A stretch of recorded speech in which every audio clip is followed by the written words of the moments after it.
Hello student, welcome to all of you on learning with small steps channel. तो हमारे second part में आपका जो एसएससी सीजीएल मेंस का कॉम्प्रिहेंशन सेक्शन है वो मैं लेकर आई हूँ, जिसमें आप अभी एक मेरे साथ क्लोज टेस्ट और उस पैसेज के सॉल्यूशन को देखेंगे। क्योंकि आपको पता है कि सबसे ज़्यादा अगर मार्क्स आप गेन कर सकते हो, राइट, तो वो इन सेक्शन में भी बहुत अच्छे से कर सकते हो। और इस सेक्शन में आप अपने मार्क्स तभी गेन कर सकते हो जब आपकी सेंस बिल्डिंग और नॉलेज लैंग्वेज को लेकर के कैसी होगी। बिकॉज अगर आप क्लोज टेस्ट भी सॉल्व कर रहे हैं या पैसेज भी सॉल्व करते हैं तो उसका समझ में आना ज़रूरी है, तभी आप उनके क्वेश्चन का आंसर दे पाएंगे। तो चलिए देखते हैं कि आपने किस तरीके से अपने क्लोज टेस्ट को सॉल्व किया, और जिन्होंने नहीं किया और गलती की तो वो किस तरीके की गलती की है और उसका सटीक आंसर क्या होगा। चलिए, ये आपका क्लोज टेस्ट है, जैसा कि आप देख सकते हैं। देखो, यस, द ऑनगोइंग। अब देखो ये ऑनगोइंग क्या है, यानी कि बात कर रहा है जो चलने वाला, जो चल रहा है ना। फाइट, क्या चल रही है? फाइट। द ऑनगोइंग फाइट, ये इसका एडजेक्टिव है फाइट का, कि भाई कैसी फाइट? अरे जो चलन में है फिलहाल। द ऑनगोइंग फाइट किस चीज़ के लिए? फॉर सोशल जस्टिस, यानी सामाजिक न्याय के, है ना। And equality. अब फाइट देखो किस किस की है, सोशल जस्टिस की है और इक्वलिटी की है, यानी समानता की है। अब किसकी बात कर रहा है? Continues to be a significant global dash, है ना। कंटिन्यूस इसका वर्ब है। कंटिन्यूस जारी रखती है, क्या जारी रखती है? टू बी, होना। क्या होना? अ सिग्निफिकेंट, यानी कि एक इम्पॉर्टेंट वैश्विक डैश, वैश्विक ड्रिफ्ट, वैश्विक फोकस, वैश्विक डिस्पर्जन और वैश्विक डाइवर्जेंस। अब अगर जो ये चारों शब्द दिए गए हैं इनका अर्थ हमें पता होगा तो इस बॉक्स को फिल करना बहुत ही ज़्यादा आसान हो जाएगा, है ना। अब आप ये भी देख लो कि इस वाक्य में मेरा सब्जेक्ट कौन था? ये फाइट थी। अब ये तो फाइट को बता रहा है कि किस चीज़ की फाइट है, सोशल जस्टिस की और इक्वलिटी की, इसलिए कंटिन्यूस को सिंगुलर फॉर्म में रखा गया है क्योंकि सब्जेक्ट मेरा सिंगुलर है। तो जो ये ऑनगोइंग फाइट है वो जारी रखती है, ठीक है, जारी रखती है होना। किस चीज़ का होना? To be a significant global drift. Drift का अर्थ समझ लेते हैं, है ना। ड्रिफ्ट की अगर अगर मैं लिखना चाहूँ तो इसका होता है अर्थ स्लो स्टेडी मूवमेंट।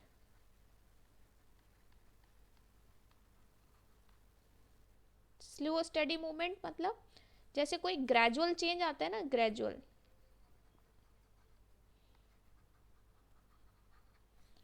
फोकस, ध्यान, आप सभी जानते हैं, अटेंशन, जिस पर फोकस का मतलब क्या होता है? मतलब जिस पर सभी का ध्यान हो, ठीक है। डिस्पर्जन, डिस्पर्जन का मतलब होता है फैलाव। फैलाव किस चीज़ का फैलाव? जैसे पॉपुलेशन डिस्पर्जन बोल सकते हो, यानी जो जनसंख्या है उसका फैलाव कितनी दूर तक है। या लाइट का डिस्पर्जन, यानी लाइट का फैलाव की कहाँ कहाँ तक रोशनी पहुँचती है। डाइवर्जेंस का मतलब होता है डिफरेंस, यानी अंतर, ठीक है।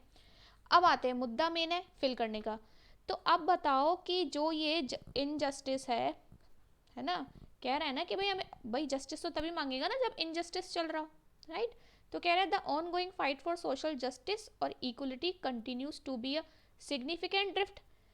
अगर चल रही है तो जाहिर सी बात है कि स्लो मूवमेंट तो नहीं है, फिर चल ही रहा है, चलन में ही है तो मूवमेंट की तो बात ही नहीं है ना।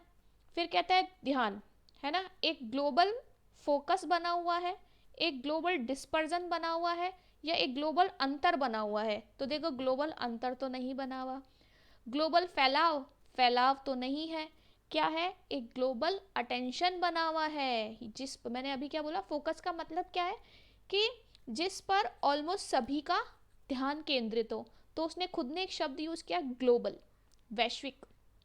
अगर विश्व में चल रही समस्या है तो सभी का उसके ऊपर क्या होगा? ध्यान होगा। तो क्या होता है? ये जारी रखता है एक ग्लोबल फोकस होना। कि मतलब वैश्विक रूप से सभी का उस पर ध्यान है। ठीक है, फिर देखो क्या कहता है, मूवमेंट्स। मूवमेंट्स क्या होती हैं? जितनी भी मूवमेंट्स की जा रही हैं, यानी कि अभियान जो चलाए जा रहे हैं, एक मूवमेंट होती है हलचल, ठीक है, और यहाँ पर जो मूवमेंट यूज कर रहा है वो किसी अभियान के रूप में। Movements advocating. अच्छा, एडवोकेट का काम क्या होता है ऐसे समझो, आपने एडवोकेट रखा है तो क्या करेगा, आपकी तरफ से बोलेगा, आपका बचाव करेगा। तो जब वही एडवोकेट वर्ब के रूप में यूज हो रहा है तो इसका क्या होता है, सपोर्ट। ठीक है, अब ये क्या कह रहा है, मूवमेंट्स एडवोकेटिंग। अब देखो ये फ्रेज है, मतलब दोज आर एडवोकेटिंग, मतलब अभियान जो एडवोकेट कर रहे हैं, यानी जो सपोर्ट कर रहे हैं। किसके लिए, ये गैप है, for racial, gender and LGBTQ equality. अब ऐसे अभियान, ऐसी मूवमेंट जो सपोर्ट कर रहे हैं रेसेस पर जो बेस्ड है, रेस पर बेस्ड है मतलब जाति पर आधारित है, लिंग पर आधारित है, और ये LGBTQ जो आया, देखो LGBTQ क्या है, सुना होगा आपने, लेस्बियन। LGBTQ में इन्होंने जितने भी आपके जो अदर जेंडर का पार्ट आते हैं ना उसके लिए लिखा है, लेस्बियन, गे, बायसेक्सुअल, ठीक है, ट्रांसजेंडर्स। फिर क्यू से मतलब होता है क्वेश्चनेबल जेंडर, है ना, क्वेश्चनेबल जेंडर इक्वलिटी।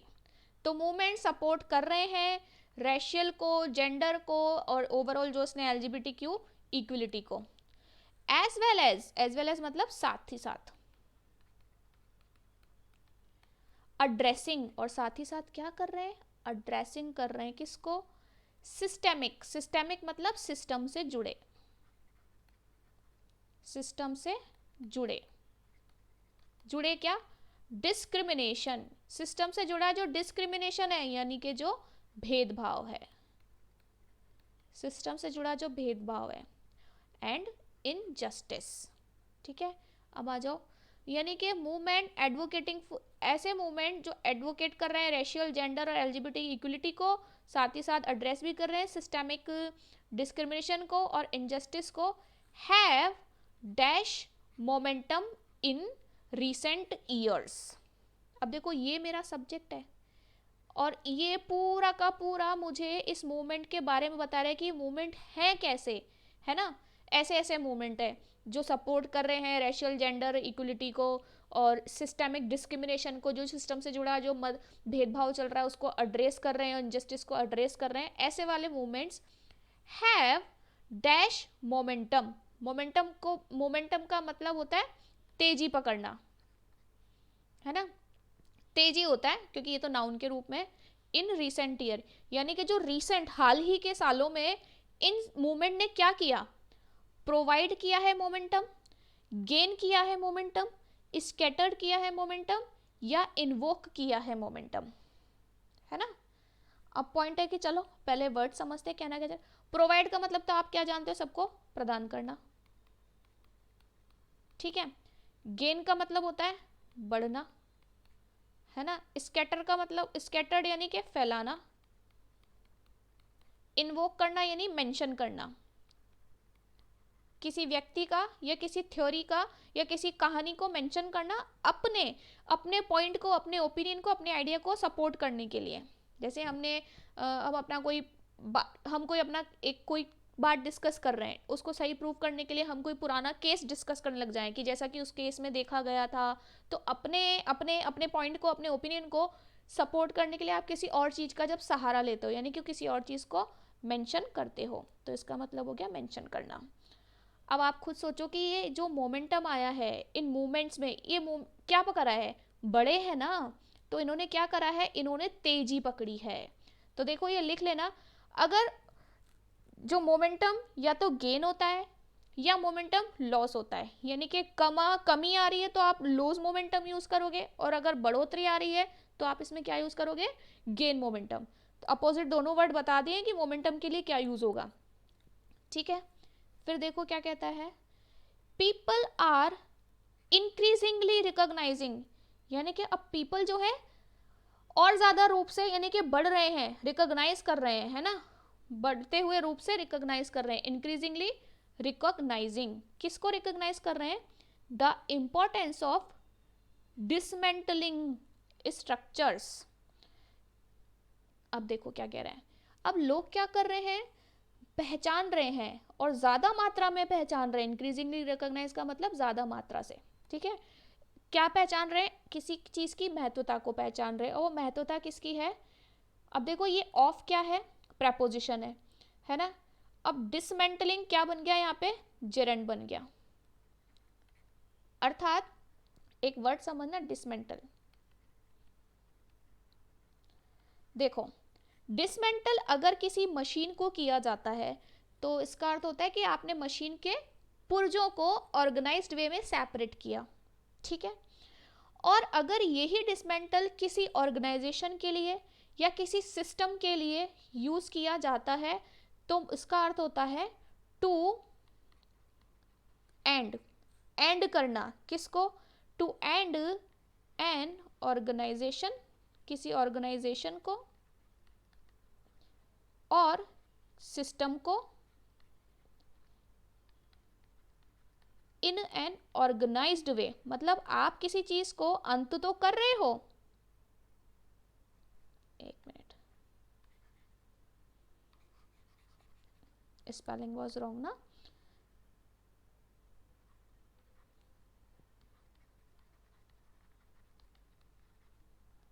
ठीक है, अंत तो कर रहे हो लेकिन बुरी तरीके से अंत नहीं कर रहे हो, बिल्कुल ऑर्गेनाइज्ड वे में किसी चीज को खत्म करना, बिल्कुल ऑर्गेनाइज्ड वे में किसी चीज को अलग करना, वो देखो अभी और आगे समझ में आएगा कि वो कहना क्या चाह रहे हैं। तो लोगों ने क्या किया, इंपॉर्टेंस को पहचाना, किस चीज के इंपॉर्टेंस को, डिसमेंटलिंग स्ट्रक्चर्स को, यानी कि जो स्ट्रक्चर बने हुए हैं ना पहले से ही, अब जैसे आप देख रहे हो कि अभी सबसे ज़्यादा ये हाइप क्यों खाया है, जेंडर इक्वलिटी वाला भाव, क्योंकि पहले के लोग तो सब उसी में फंसे हुए थे, जैसा लिखा हुआ है, जैसा माना जाता है वैसे ही हो रहा है, लेकिन अब उस स्ट्रक्चर को क्या कर रहे हैं, एंड कर रहे हैं, लेकिन किस रूप में एंड कर रहे हैं, किस रूप में, बिल्कुल ऑर्गेनाइज्ड वे में, है ना, दैट डैश इनइक्वलिटी। अच्छा देखो क्या कह रहा है, इस स्ट्रक्चर के लिए उसने दैट यूज किया है कि अब वो इसकी महत्वता को पहचान गए हैं, इस स्ट्रक्चर को डिसमेंटल करने की, देखो बहुत सही आ गया, जेरेंड आया ना, तो स्ट्रक्चर को डिसमेंटल करने की महत्वता को पहचान गए हैं, और वो स्ट्रक्चर जो क्या करता है, रिफ्रैक्ट करता है इनइक्वलिटी को, सीज करता है इनइक्वलिटी को, परपैचुएट करता है इनइक्वलिटी को, या टर्मिनेट करता है इनइक्वलिटी को। अब ये बात कर रहा है स्ट्रक्चर को डिसमेंटल करने की, अब वो डिसमेंटल करेगा क्यों, क्योंकि वो स्ट्रक्चर कैसा था, वो इनइक्वलिटी को रिफ्रैक्ट करता था, सीज करता था, परपैचुएट करता था कि टर्मिनेट करता था। भाई पहले के समय का स्ट्रक्चर तो इस इनइक्वलिटी को व्याप्ति रखता था ना अपने अंदर, तो देखो रिफ्रैक्ट का मतलब क्या होता है पहले ये समझ जाओ, ठीक है, रिफ्रैक्ट जैसे आपने देखा होगा ना, हम लाइट की अगर डायरेक्शन चेंज करवानी होती है तो क्या करते हैं, किसी एक ऑब्जेक्ट से टकरा करके अपनी डायरेक्शन को बदल देती है, तो मैं यहाँ लिख देती हूँ to change the direction of the light, reflect word सुना होगा ना, रिफ्लेक्ट कैसे करता है कि जैसे आपने लाइट कांच पे मारी तो कांच का जहां तक फैलाव है वो वहां पूरे में रोशनी कर देता है, तो वो क्या कर रहा है, लाइट की डायरेक्शन को बदल दे रहा है, तो to change the direction of light.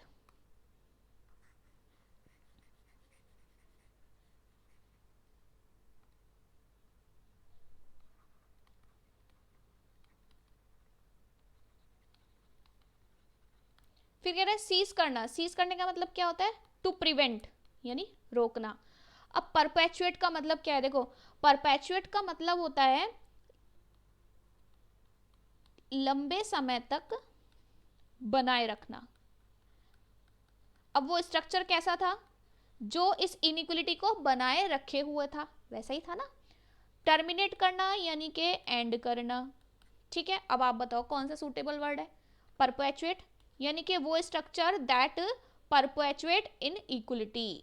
अब उन्होंने एक ऐसा स्ट्रक्चर जो इनइक्वलिटी को बनाए रखता है उसको डिसमेंटल करने की महत्वता को लोग पहचान रहे हैं। और देखो क्या कह रहा है, एंड फॉस्टरिंग इंक्लूसिविटी, और क्या कर रहे हैं, देखो फॉस्टर का मतलब होता है एनकरेज,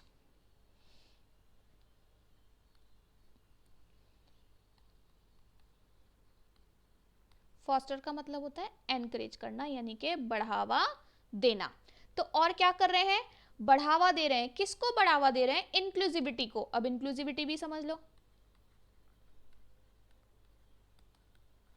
इंक्लूसिविटी क्या है, कोई ऐसी पॉलिसी है ना, या कोई ऐसा सिस्टम है जो क्या नहीं करता, दैट डज नॉट एक्सक्लूड, जो अलग नहीं करता है, एक्सक्लूड जो अलग नहीं करता है, किसको,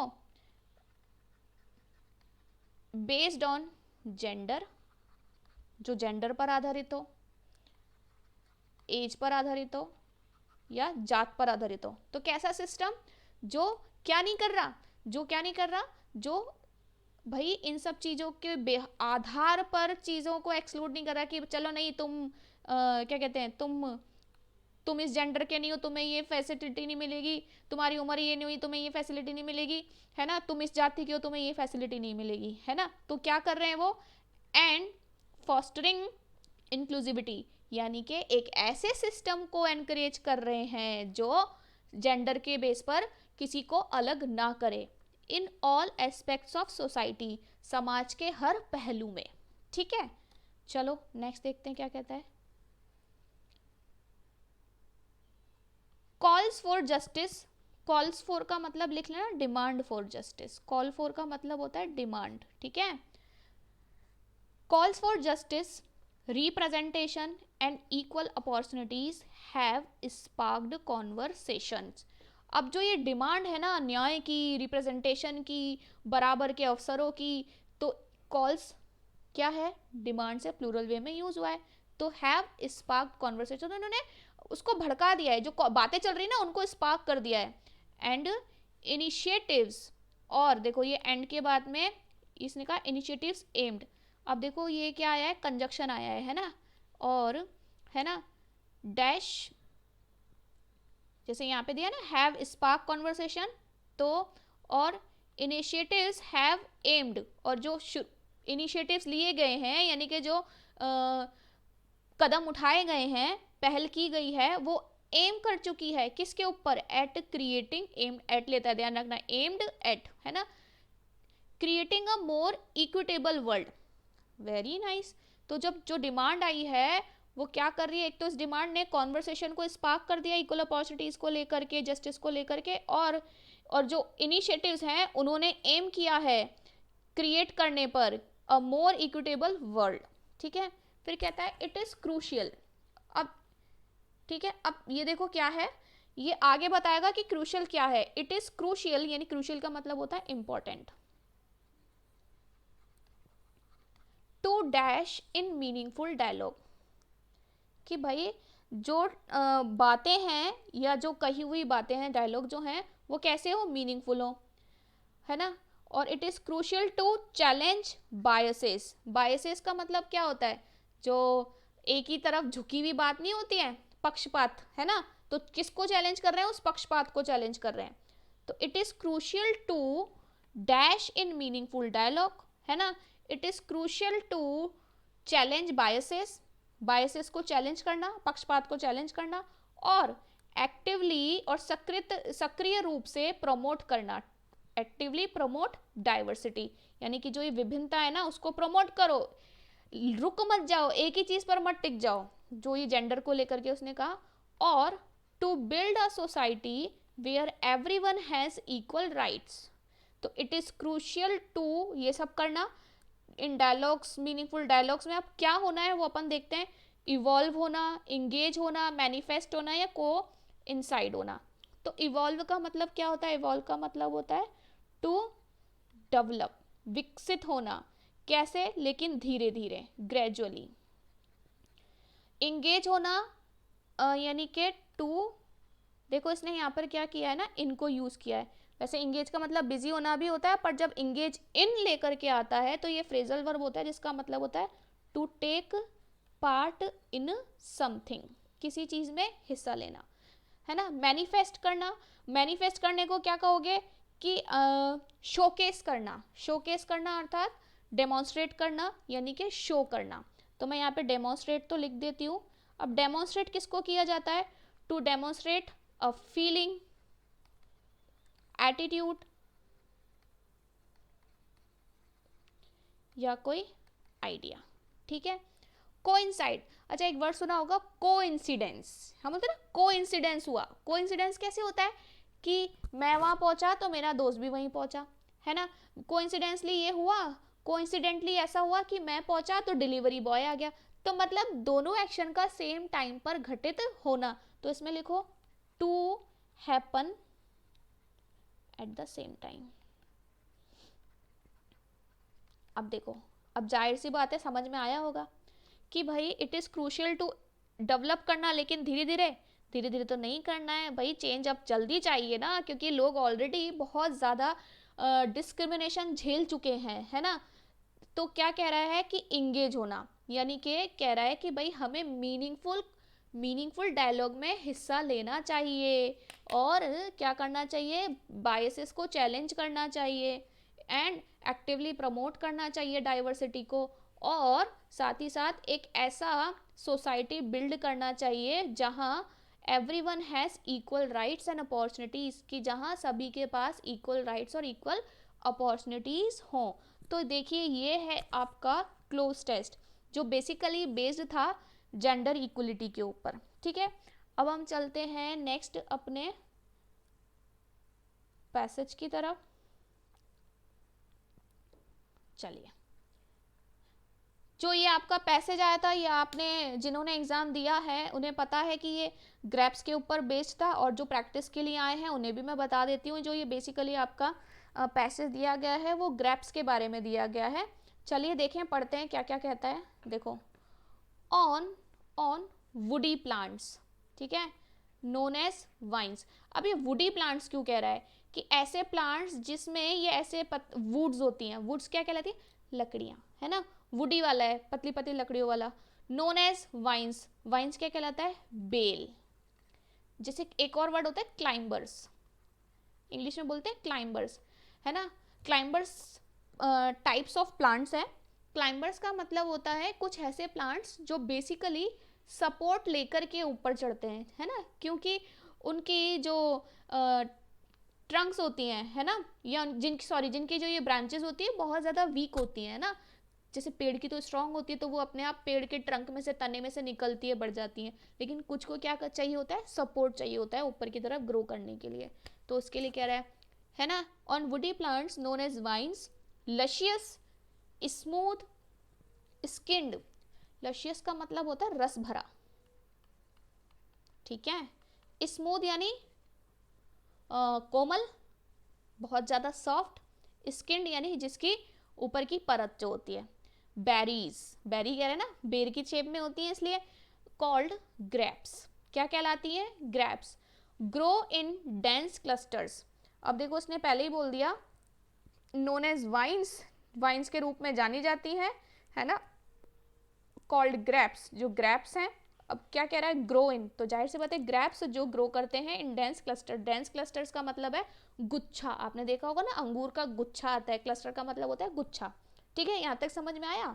फिर कहता है इन पर्टिकुलर, और पर्टिकुलर यानी कि विशेष रूप से।